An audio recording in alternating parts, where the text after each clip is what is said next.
Alright, so here's a quick game for showing off Slobad.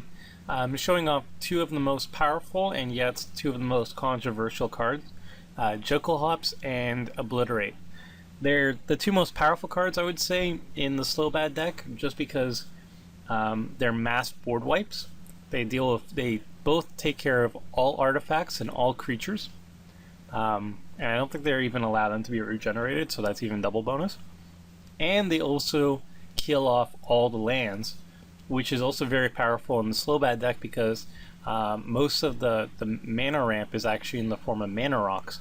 So if you wipe all the lands, it's actually not a really big deal, because if there's a couple mana rocks, like Gilded Lotus for example, on the field, then you can quickly recover far faster than your opponents. And another reason why these cards are so powerful is because in a Slobad deck, you can actually save half of your artifacts when Slobad is out. So if you have a lot of token generators, for example, Mere Turbine out, and you're just pumping out a whole bunch of artifacts that are disposable, or you just have some other artifacts that aren't that useful anymore, whatever the reason, you're going to save your best artifacts and then while discarding the rest, so you only lose half of them, and then you can rebuild much faster than any of your opponents can. So they're the two most powerful cards because they're just board wipes that are incredibly powerful, and you recover the easiest from them. But at the same time, they're the most controversial because nobody really likes land destruction. It sucks to be on the receiving end on it. It doesn't feel good. People don't like it, just like they don't like being on the receiving end of counter magic, despite them having a very good place and specifically being a good counter to certain strategies that just don't have a counter otherwise. Like, for example, Azusa playing the alt land deck. Like, what are you supposed to do to counter her if you don't have any land destruction? Despite all this, you can say it however you want and argue for it however you want, but at the end of the day, if people don't like playing against this tactic and you're griefing them with it, then they're just not going to play with you. So here's highlighting the power and yet controversial status of those type of cards. Okay, so long intro, sorry about that. Moving on to the actual game, we have Atog, which I've seen it both as a placeholder commander just to have all your 5 colors available for deck building, but you can also build some wonky Atog decks where you either run changelings or you run like that one enchantment that makes all your creatures a certain creature type, and then you can have this giant beat stick general that you can fling at people, or you can do what have you shenanigans. It's pretty difficult to build it right, and it's kind of a casual thing, casual side of a general, I would say. But he is pretty fun and he's really unique. This is the first time I actually get to see him play against him rather than just see him. So he's cool. Kozilek is probably the most competitive general on the field. He plays kind of like Karn decks, where since he's colorless, he's going to be focusing primarily on just ramping like crazy with mana rocks, artifacts mana rocks, and then dropping Kozilek. You draw 4 cards as soon as you play him anyway, so you're getting value. He has Annihilator 4, and he kills people in 2 hits, so he's pretty insane if you get him out very fast, which is what Kozilek decks always tend to do. Very brutal commander, kind of a Voltron, that you don't actually have to build him up to do anything because he's already a 12/12. Just give him Trample or something and he's insane. Then there's Sulkanar. He gives you access to Grixis colors. Swamp Walk means he could be played Voltron-y if you just drop down an Urborg and then pump him up, so he's evasion on everybody. And he also gains some life, so that's extra value, so that's kind of cool. For this hand, it's not very good. I have 1 land, and then I have a bunch of mana ramp, the Mirror and the Gilded Lotus, and I have a Bauble to actually get another land, and I have some library manipulation and all that good stuff. But at the same time, it's very risky, because if I don't hit a second land, then I'm kind of just screwed for a couple turns. And it's something I just don't want to risk, because the first mull is always free, so I can get something better, I think. So I ship it away, and I get a worse hand, I would say. It has a whole bunch of lands, and it has a very powerful mana rock. And another good thing about this hand is Shattering Pulse, which is much better here than it would be in other opening hands, because I know Kozilek is going to be focusing on colorless artifact ramp. Shattering Pulse is always going to be very, very powerful against those decks, and it's always going to have a very strong target against them. So with that really strong card in mind, this hand gets a lot better, and I decided to keep it. But it's not spectacular or anything, it's just a decent hand. So I go first and drop a mountain. We get another land here, nothing fancy with the Cloud Post. And then the Atog player drops land Sol Ring Mindstone. So he dropped 2 mana ramp cards on turn 1, which is a pretty good start. I just dropped Slobad, so I have a creature out. It was that or Lightning Greaves. Also I have Ward of Bones, which I was testing at the time, and it's pretty good. It's very good at denying any opponent the chance to play any enchantments, because this deck doesn't have any enchantments, so nobody's going to be playing any enchantments once Ward of Bones shows up. And generally this deck has less creatures than most decks, so it shuts down creatures, it shuts down enchantments always. It's never going to shut down artifacts, because this deck is all about artifacts. But also green decks that have green ramp, which is basically all of them, are going to have more lands than this deck, so it shuts down lands, enchantments, and creatures generally. But at the same time, I just thought it wasn't a strong enough effect, so I eventually cut it out. Our Kozilek player drops 2 lands and a Grim Monolith, so the mana ramp starts happening. And our Atog player drops the Solemn, so now there's 3 ramp spells cast in 2 turns. They're pretty nasty. I just drop a Lightning Greaves, and here comes the Obliterate. My hand's not really insane, so Obliterate's a nice reset button, but it really depends on what my opponents are doing. Like, I don't have to throw the Obliterate out. I kind of want to have an Obliterate where I'm guaranteed to rebuild immediately afterwards, and then drop a threat and then win the game in short order. So I don't want to just throw it out willy-nilly. Anyway, it's an 8-drop, so I can't really get there just yet anyway. So our Kozilek player goes for some Supreme Ramp by copying his Grim Monolith. So now he has 6 extra mana whenever he wants to go off. And our Atog player goes for even more ramp, so he has tons of mana available at the moment. Whereas me, I don't really have that much going on. Hand's still not very good. Liliana's Spectre shows up, and I actually didn't notice playing Pauper, but it's actually each opponent discards a card, so it's actually a lot more powerful in multiplayer. So I'm going to discard an island, or a mountain. This guy discards a Thespian Stage, and there's a duplicate discarded from Kozilek. And Swift Booch means the Spectre is not going to be killed or anything, but that's not really a big deal.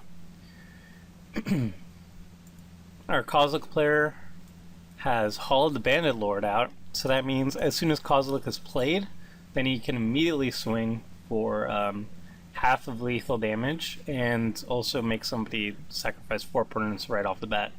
And a Kozilek coming down this early basically cripples whoever he hits. So that's pretty crazy. Conspiracy comes down, and that means all Atog's players' creatures are actually Atogs, so now there's synergy with the general. Don't know how that's going to come into play, but something cool will happen. Rhystic Study comes down, so now all this ramp means he ran out of cards very quickly, but Rhystic Study should be able to draw him some more cards. And I apologize for clearing my throat. I'm a little bit sick. Okay, my turn. Time to play down a Gilded Lotus, and I'm setting myself up for an Obliterate. I know that the Kozilek is going to be hasted next turn, so I want to have Obliterate ready in case that happens. And so long as he doesn't swing at me, I'll have enough available to actually obliterate the board. And realistically, what Kozilek could do right now, if he plays Kozilek, is he can either take me or Braids, the Salkanar player, immediately out of the game. Just cripple them and just not let them play the game anymore, if he so chose. Other than just two-shotting them, of course, but two-shotting me or him, of course, but like sacrificing 4 permanents on turn 5 or 6 is just, you can't really come back. So he can decide, you know what, you guys are not playing the game anymore, which is a very scary threat, honestly. So our Salkanar player just plays Salkanar, and everybody else draws a card. The Kozilek player plays Kozilek, and like I said, he has now the option of either taking me or Salkanar out of the game, or he can go against the Atog player. It's gonna hurt, but at the same time, the Atog player has so many permanents out, so much ramp out, that he can survive at least 1 hit. But of course, 2 hits with Commander, it doesn't even matter how many permanents out, he's dead. And also, Kozilek, when he comes into play, draws 4 cards, so now our opponent, the Kozilek player, has 8 cards in hand. So a nice full stack hand. And he does go for the Atog, and he deals 12 commander damage, so 1 more hit until dead. And he also took out a big chunk of the permanents. The Atog player is still alive, but 1 more hit like that and it's not going to last very long.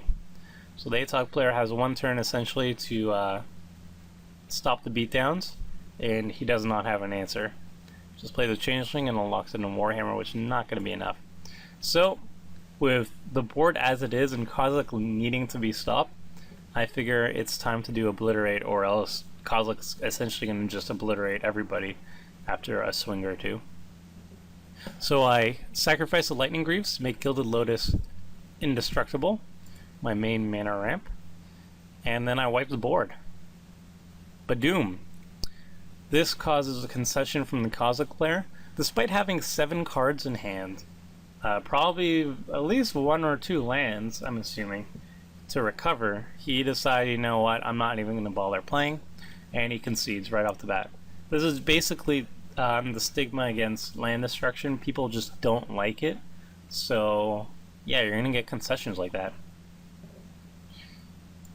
And it just cripples everybody else. This Obliterate wasn't even that big on my part. Usually I have more artifacts available to discard, I have more mana rocks, and I usually have a threat in my hand that I can play immediately afterwards. So the Obliterate usually is a much faster kill once I actually get a resolve, because I can just rebuild my board immediately and drop a big threat and then win the game right off the back while everybody else is struggling to find a single land. Here it's not that strong because I don't really have much of a follow-up, but I had to shut down Kozilek immediately, or else he was just going to take anybody else out. So the Salkanar player also concedes because he just doesn't like it. But our Atog player decides to stick it out for a little bit. So I have 2 lands and a Gilded Lotus, and I can look for another land if I want, so I'm fine. And luckily enough, I drew a threat, Hellkite Tyrant, which is going to kill my opponent in short order. So I just sack the Expedition map, get a land, run it out, and I have Hellkite Tyrant coming out next turn. And I also draw into Mirror Turbine, which is also a threat when left unopposed on the field. Infinite mirror tokens, and also great with Jokel Hops or Obliterate, because I just make a bunch of disposable tokens, sacrifice them to save my more important artifacts, making them indestructible so they survive. So like, this was a pretty weak Obliterate, and at the same time it still wins me the game. It's that strong. My opponent finds 1 land to play, but he's so far behind, has a Hellkite Tyrant against him, and a Mirror Turbine, making additional tokens each turn. So there's just no coming back from this. And I also have Slobad to protect my artifacts in case he does have some artifact removal. And then I have Dragon Mage, so despite me not having many cards in hand, and if my opponent manages to do something really big, I can just replenish my hand after one swing of the Dragon Mage. So I just won this game at this point. But my opponent does stick it out and throws out a Rancor, because why not? And concedes. So that was just like an example of how powerful Obliterate is in this deck, and just the general feeling of how it is playing against it. You're going to get a lot of concessions. People just don't like seeing it happen. It's basically akin, I would say, to an infinite combo. Infinite combos just win you the game. Obliterate and Joko Hops also do the same effect essentially, but you need to have a follow-up immediately afterwards. Like Joko Hops or Obliterate plus mana rocks on the field that you save plus a giant threat is akin to an infinite win, infinite combo win right on the spot. It just takes a couple turns for you to actually swing to cement it. But if you just do it without any follow-up, then you kind of drag on the game, and people don't like that. But if you don't, if you use it and you have a follow-up, people just don't like it in general because they don't like land destruction.